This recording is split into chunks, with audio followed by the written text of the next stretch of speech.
আসসালামু আলাইকুম, কেমন আছেন সবাই? আশা করি সবাই ভালো আছেন। ভিডিওর শুরুতেই দেখছেন একটা বিশাল বড় সুড়ঙ্গ। এত বড় একটা গর্ত, মনে হচ্ছে যে ভিতরে অনেকগুলো মানুষ বসবাস করতে পারবে, সেরকমভাবে আপনাদের সাথে শেয়ার করতে পারছি না। এই যে জায়গাটা দেখতে পাচ্ছেন, এটা যখন আমি বালু দিয়ে ভরাট করি তখন কিন্তু আপনাদের সাথে শেয়ার করেছিলাম।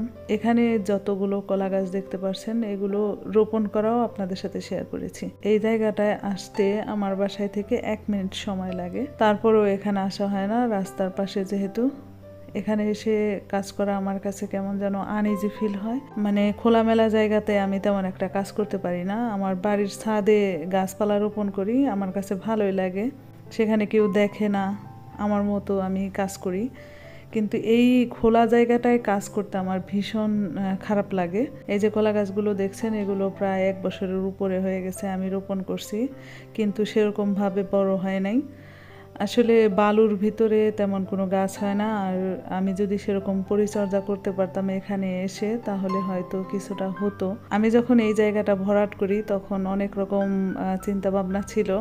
তখন ভাবছিলাম যে এখানে অনেক রকমের সবজি হবে, অনেক রকমের গাছ রোপণ করব, কিন্তু সেই স্বপ্নটা আমার পূরণ হয় নাই, কারণ চারদিকে খোলামেলা পরিবেশ দেখে আমি এখানে এসে কাজ করতে পারি না। আর এই জায়গাটার ভেতরে অনেকেই কাজ করে, হয়তো কেউ গোবর শুকায়, তারপর ধান শুকায়, পাতা শুকায়। তাদের মধ্যে একটা যুদ্ধ লেগে যায়, ঝগড়া লেগে যায়। আসলে কি বলবো, বলার কিছু নাই, হাস্যকর একটা ব্যাপার। আমার জায়গা, আমি এখানে কাজকর্ম কিছুই করি না, অথচ পাড়া প্রতিবেশী তারাই কাজ করে, তারাই ঝগড়া করে। গ্রাম অঞ্চলে এই ব্যাপারটা বেশি হয়, শহরে কিন্তু এই সব ঝামেলা দেখা যায় না। আমি মনে করি গ্রামের থেকে শহরে থাকা অনেক ভালো। গ্রামের প্রাকৃতিক পরিবেশ ভালো, কিন্তু সেই প্রাকৃতিক পরিবেশটা নষ্ট করার জন্য মানুষ কিন্তু অনেক আছে। একজনের কথা আরেকজনের কাছে না বললে তাদের ভালো লাগে না।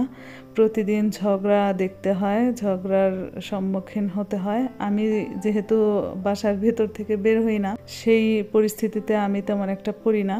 তো যাই হোক, জায়গাটা আপনাদের সাথে শেয়ার করলাম। এই জায়গাটার আরও কিছু কথা আছে যেগুলো আপনাদের সাথে শেয়ার করতে ইচ্ছা করে, কিন্তু পারি না। যাই হোক, অনেক কথা বললাম। এরপর এই যে বাসায় চলে আসছি, বাসায় এসে একটু মগজ ভুনা করতেছি। আমি সাধারণত মগজ যখন ভুনা করি তখন মগজটা একটু সেদ্ধ করে নেই, তারপর পরিষ্কার করে এভাবে পেঁয়াজ দিয়ে একদম ভালো করে ভাজা ভাজা করে নেই। মানে খেতে খুব ভালো লাগে, বিশেষ করে আমার মুড়ি দিয়ে খেতে ভালো লাগে। আমি মুড়ি দিয়ে খেতে বেশি পছন্দ করি। আমি সেরকমভাবে আপনাদের সাথে রেসিপি শেয়ার করিনি, তবে আমি সব রান্না একদম সিম্পলভাবে করতে পছন্দ করি। একদম বেশি বেশি করে মশলা তেল দিয়ে রান্না করতে হবে এরকম কিছু না। সবসময় একদম সিম্পলভাবে রান্নাটা করি আর আপনাদের সাথে শেয়ার করি। তো যাই হোক, কেমন হয়েছে মগজ ভুনা আপনারা অবশ্যই কমেন্ট করে জানাবেন। আরেকটা কথা না বললেই নয়, সবার ভিডিও কিন্তু একরকমের হয় না, সবার লাইফ স্টাইলও একরকমের না। এক একজনের কথাবার্তা, তারপর চলাফেরা সব কিছুই ভিন্ন। আবার দেখা যায় অঞ্চল ভেদে এক একজনের রান্না এক এক রকম। যাই হোক, আমি যেভাবে রান্না বান্না করি আপনাদের সাথে শেয়ার করি, আপনাদের কাছে কেমন লাগে অবশ্যই জানাবেন। সবার ভিডিও এক রকমের হবে না, আর সবার কথা এক রকমের হবে না, সবার রান্না বান্নাও এক রকমের হবে না। এই পাশে দেখতে পাচ্ছেন অনেক রকমের খাবার দাবার নিয়ে আসছি। একটু বাইরে গিয়েছিলাম কেনাকাটা করার জন্য, বাচ্চাদের খাবার দাবার নিয়ে আসার জন্য। তো ভাবলাম একটু শেয়ার করি আপনাদের সাথে। আসলে এই টুকিটাকি নিয়েই তো আমাদের ভিডিও, তাই না? আর বিশেষ করে আমি যেহেতু কোথাও যাই না, ঘোরাফেরা করি না, কোনো ডিফারেন্স কিছু আমার ভিডিওতে পাবেন না। এই ঘরের ভেতরে যা হয় আর কি, রান্না বান্না খাওয়া দাওয়া, এই আমার ভিডিওতে থাকে। জানি না কতটুকু আপনাদের কাছে ভালো লাগে।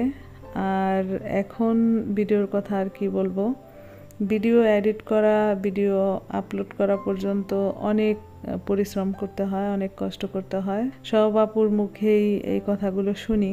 যাই হোক, এই পাশে কিছু আম দেখছেন, এগুলো আমার যা আমার জন্য পাঠাইছে। আমগুলো খেতে এত মিষ্টি, একদম খোসা সহ খাওয়া যায়, খেতে এত ভালো লাগছে কি বলবো। আর এই পাশে আমি একটা আইসক্রিম নিয়ে বসছি। আমি সাধারণত বাইরের খাবার খুবই কম খাই, খাই না বললেই চলে, মাঝে মধ্যে এই আইসক্রিমটা আমার ভালো লাগে। আর এখন প্রচণ্ড গরম, এই গরমে আইসক্রিম খেতে কিন্তু ভালোই লাগে, তাই না? আপনাদের কাছে কেমন লাগে অবশ্যই কমেন্ট করে জানাবেন। এই পাশে আমি কিছু কাঁঠালের দানা ভেজে নিচ্ছি। কাঁঠালের দানা এই বছর আমি প্রথমবার ভাজলাম। অনেক আপুদের দেখছি কাঁঠালের দানা দিয়ে ডাল তৈরি করতেছে, কাঁঠালের দানার ভর্তা, তারপর কাঁঠাল দিয়েও বিভিন্ন ধরনের রেসিপি তৈরি করতেছে।